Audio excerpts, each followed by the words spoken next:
Picture this. It's Sunday night, February 28th, 2026. You're on your couch, half watching the news, half scrolling through your phone. Your mortgage refinance just got approved. Rates finally dipped below 6%, the lowest they'd been in years. Your grocery bill had started coming down. Gas was sitting around $3 a gallon. You were finally catching a break. Then a news alert breaks through. Breaking: U.S. and Israel launch coordinated military strikes on Iran. Operation Epic Fury underway. You glance at it, put your phone down, think to yourself, well, that's concerning. But it's over there. It's geopolitics. It doesn't affect my mortgage. It doesn't affect my groceries. It doesn't affect my 401k. And that's exactly what the trap looks like. Today, we're talking about something most financial channels won't touch because it requires connecting dots that are intentionally kept disconnected. The Iran conflict is already reshaping your financial reality, whether you realize it or not. Gas prices are moving. Mortgage rates just reversed. The Fed's rate cut timeline just got pushed back. And a $210 billion bill is heading your way without anyone asking your permission. You're inside the Iran war trap, and most people don't even know the walls are closing in. Let me show you exactly what's happening and what you can actually do about it. Here's what most people believe about war and their personal finances. They think wars are expensive for the government. They think wars affect soldiers, oil companies, defense contractors. They think, at most, gas goes up a few cents for a few weeks and then things go back to normal. They think, I didn't vote for this war. I don't control the military. This is not my financial problem. That belief is the trap. Because here's what actually happens every single time the United States goes to war in the Middle East. Not what politicians tell you, not what the news headlines say, but what the economic data shows.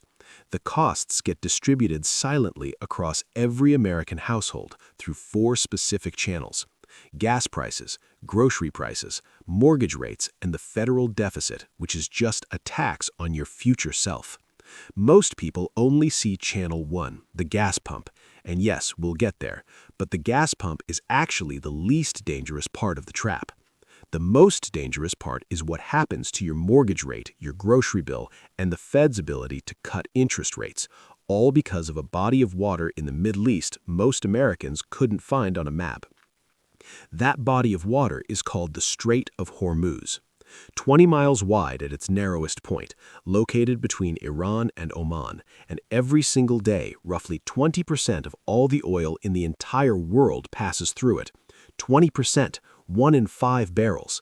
If that strait gets disrupted, whether by Iranian military action, by Iran mining the waterway, or by tanker companies simply refusing to sail through a war zone, the global oil market doesn't just get expensive, it seizes. And here's where it gets real for you. Oil isn't just what goes in your gas tank. Oil is the input cost for almost everything you buy. It fuels the trucks that bring your groceries to the store. It heats the warehouses that store your Amazon packages. It powers the factories that make your appliances. When oil prices spike, a 6 to 8 week delay begins, and then prices start moving on everything, everywhere. Mark Zandi, chief economist at Moody's, put it plainly this week. He said every sustained 1-cent increase in the cost of a gallon of gasoline adds nearly $1.4 billion to what Americans spend on fuel over the course of a year. Not total, per cent, per year. Since Operation Epic Fury launched on February 28th, U.S. crude prices have already gained over 6% in a single day, the largest single-day jump since the Russian invasion of Ukraine in March 2022. The Strait of Hormuz has already seen tanker traffic slow dramatically, and Iranian state media confirmed this week that they are threatening to close it entirely. Most people look at that and think oil company problem. But here's the mechanism nobody explains. When oil prices spike because of geopolitical risk, inflation expectations rise. When inflation expectations rise, bond investors demand higher yields to lend money. When bond yields rise, mortgage rates rise. When mortgage rates rise, your home buying power drops, your refinance window closes, and the Federal Reserve pauses rate cuts. That's the Iran war trap, and you're already inside it. Let me show you exactly how deep it goes. Let's start at the gas pump because that's where most people will feel this first. Before the strikes, the national average for unleaded gasoline in the U.S. was sitting around $3 a gallon, according to AAA data. That was a level we hadn't seen since 2021. And after years of inflation, Americans were finally getting some relief. Then, on March 2nd, 4 days after the bombs fell, the average jumped to $3.20. That's a 7% increase in 4 days. GasBuddy analysts are now projecting diesel could climb from $3.71 to $4.25 or even $4.45 per gallon if disruptions continue. Diesel matters because diesel moves goods. Diesel is the cost of everything that gets delivered to your door. Here's the math that most people miss. The average American household drives about 15,000 miles per year. At 25 miles per gallon, that's 600 gallons of gas annually. Every 50-cent increase per gallon costs that household $300 a year. Every $1 increase costs $600. And if crude oil approaches the $90 to $100 range, which analysts at multiple firms are now projecting if disruptions persist, you could be looking at gas above $4.25 a gallon. That's a real dollar cost coming out of your real paycheck. Amy Myers-Jaffe, energy director at NYU, explained it simply. Dealers tend to be fast to raise prices and slow to bring them down. So even if the conflict ends in 4 weeks, which Trump himself said is the expected timeline, you could still be paying elevated gas prices well into spring. But the gas wall is actually the wall you can see. The next one is nearly invisible. On February 28th, the day the strikes were launched, mortgage rates in the United States sat at 5.99% on a 30-year fixed. That number mattered. It was the first time since 2022 that the 30-year rate had dipped below 6%. For millions of Americans, that number was the starting pistol for spring home buying season. Finally, rates were moving down. Finally, the housing market might thaw. By March 3rd, 3 days later, that same rate had climbed to 6.13%. Now, 0.14 percentage points doesn't sound like much, but here's what that actually means in your wallet.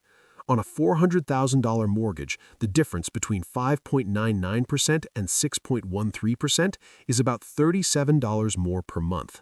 That's $444 per year. Over the life of a 30-year loan, that's $13,320 extra because of a conflict you didn't start and didn't choose. Susan Wachter, a real estate professor at Wharton, explained the mechanism clearly. Oil prices are a key inflation input. When oil markets get destabilized, inflation expectations rise. When inflation expectations rise, bond yields rise, and mortgage rates follow bond yields almost lockstep. The 10-year Treasury yield already jumped back above 4% on March 2nd, reversing weeks of progress. Most people think mortgage rates are set by the bank. They're not. They're set by the bond market, which is set by inflation expectations, which are now being set by a war in the Persian Gulf. But here's where the trap gets even tighter, because it's not just about what your mortgage rate does, it's about what the Federal Reserve does next. Before Operation Epic Fury, the consensus on Wall Street was that the Federal Reserve would begin cutting interest rates sometime this summer. That expectation was already fragile. The Fed had paused cuts for months because inflation wasn't quite at their 2% target. But there was optimism. Progress was happening. Now Goldman Sachs is projecting inflation could climb from 2.4% in January to 3% by the end of the year if oil disruptions persist. JP Morgan CEO Jamie Dimon said publicly on March 2nd, if it's not prolonged, it's not going to be a major inflationary hit. If it went on for a long time, that would be different. And here's the economic reality. The Federal Reserve cannot cut rates into rising inflation. That's not opinion, that's the dual mandate. Their job is to manage both unemployment and price stability. If oil prices push inflation back up to 3% or above, the Fed doesn't just pause rate cuts, they potentially have to raise rates. And higher Fed rates mean higher borrowing costs across the entire economy: car loans, credit cards, business loans, student debt. Ed Yardeni, president of Yardeni Research, told CNN this week the Fed's got to deal with the facts on the ground, and this oil shock has clearer consequences for the economy and inflation. The war, in other words, has effectively taken control of U.S. monetary policy, at least temporarily. Most people think the Fed is responding to the economy. Right now, the Fed is responding to the Strait of Hormuz. But here's the part that will actually blow your mind, because we haven't even talked about the bill yet. Here's a number that should stop you cold. According to Kent Smetters, director of the Penn-Wharton Budget Model, one of the most respected fiscal analysis institutions in Washington, the total economic cost of Operation Epic Fury could reach $210 billion. That's not a political estimate. That's from the same model used by Congress and the CBO to score legislation. Here's how that $210 billion breaks down. $65 billion in direct military costs, weapons, operations, munitions replenishment, 2 carrier strike groups, the USS Gerald R. Ford and USS Abraham Lincoln, running at roughly $18 million per day in operating costs alone, just for those 2 ships. Before a single bomb fell, the Pentagon's pre-strike military buildup had already cost taxpayers $630 million just to reposition naval vessels and aircraft to the region. Then there's the other $145 billion, the indirect economic fallout, trade disruptions, energy market shocks, financial market volatility, increased insurance premiums on global shipping routes. These aren't hypothetical, they're already happening. And here's the part that matters for your wallet. The United States does not have $210 billion sitting around. The federal government is already projected to pay $1 trillion in 2026 just to cover interest on the national debt, which now stands at $36 trillion. That interest payment alone equals the entire federal budget from 40 years ago. So this war doesn't get paid for with surplus, it gets added to the tab. The deficit grows, and deficit growth is eventually an inflationary pressure. It's what Harvard economist Linda Bilmes calls the ghost budget, war costs that get absorbed, deferred, hidden in supplemental spending bills that never make it into the news cycle. The American public never sees the invoice, they just feel the prices. Most people assume wars are paid for by the government. They are, and the government's revenue comes from one place, you.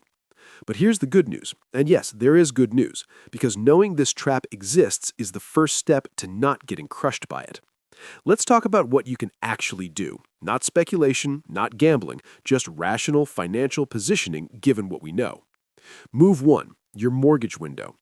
If you've been on the fence about buying, refinancing, or locking in a rate, that window below 6% may be gone for now, but it's not gone forever.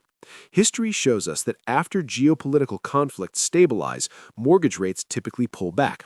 The 2003 Iraq invasion, the 2020 assassination of Iranian General Soleimani, the 2023 Gaza war. In each case, rates spiked initially, then declined as uncertainty resolved.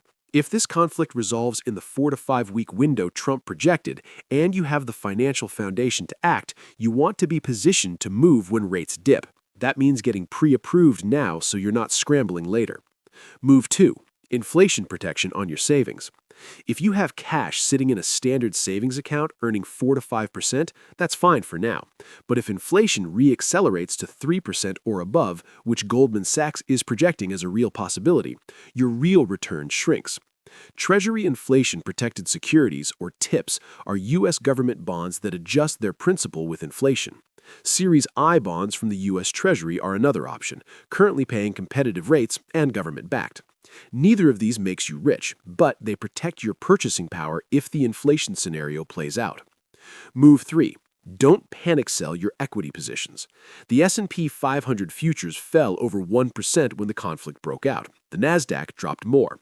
That is a completely normal market response to geopolitical uncertainty. But here's what most people miss.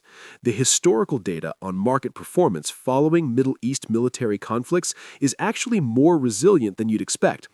In the weeks after major geopolitical events, markets tend to price in worst-case scenarios early and then partially recover as the situation becomes clearer. Selling at the first dip is usually the wrong move. Move 4. Watch your variable rate debt. If you have credit card debt, a variable rate HELOC, or an adjustable rate mortgage, these are the instruments that get hit hardest if the Fed is forced to raise rates. Now is not the time to carry high balances on variable rate instruments if you can avoid it. Here's what this looks like 5 years from now. Most people are going to do what most people always do. They're going to feel the pain, complain about gas prices for a few weeks, maybe put off a home purchase, and assume everything eventually goes back to normal. And they'll be half right. Prices do eventually come down, conflicts do eventually resolve, markets do recover. But here's what they miss. The financial decisions you make, or don't make, during periods of uncertainty compound over time. The person who understood in March 2022 that Russia's invasion of Ukraine would push energy prices higher and inflation higher, and therefore the Fed would aggressively raise rates, that person got out of adjustable rate debt before it got expensive. That person locked in a fixed mortgage before rates hit 7%. That person didn't panic sell equities in the initial spike. 5 years later, that awareness was worth tens of thousands of dollars. The Iran war trap isn't just about this conflict. It's about a pattern that has repeated itself in every major Middle East military engagement the United States has been involved in since 1973. Oil shock, inflation impulse, Fed response, deficit expansion, delayed recovery. The mechanism is the same every time. Only the names and dates change. A Reuters Ipsos poll released this week found that only 25% of Americans support the strikes on Iran. That number is striking, not because of the politics, but because of what it reveals. Most Americans felt this was happening to them, not for them, and that feeling is actually economically accurate. You didn't design this conflict. You didn't authorize the spending. You didn't set the oil policy. But you're inside the trap. People who understand how the trap works, they don't panic. They don't ignore it either. They make deliberate, informed decisions about their mortgage exposure, their savings strategy, their debt structure. They use volatility as information, not as a reason to freeze. Meanwhile, most people will scroll past the news, feel vaguely anxious about gas prices, and do nothing different with their money. In 5 years, the gap between those two groups will be measurable in home equity, in real savings returns, in debt costs avoided. The trap is real, but it's not inescapable, not if you know it's there. Here's what I want to leave you with. War is one of those things that most of us instinctively want to separate from our personal finances. It feels wrong to think about your mortgage rate when people are dying. I get that. But those two things, the human cost and the financial cost, exist in the same world. And the financial cost falls on real households with real budgets making real decisions every day. The Iran war trap works because it's invisible. Gas prices feel like bad luck. Mortgage rates feel like market forces. Inflation feels like the grocery store's problem. None of it feels connected, but it is connected. Through oil markets, through bond yields, through the Federal Reserve, through deficit spending that eventually shows up as your problem. You don't get to vote on whether a war starts. You do get to choose how you respond financially when one does. Watch your variable rate exposure. Know where mortgage rates are relative to your situation. Understand what the Fed is dealing with, because what the Fed does next affects your borrowing costs more than almost anything else. And don't confuse short-term volatility with long-term disaster. The question isn't whether this conflict affects your wallet. It already does. The question is whether you're going to be the person who sees the trap or the person who finds out later they were in one. That choice is entirely yours. I'll see you in the next one.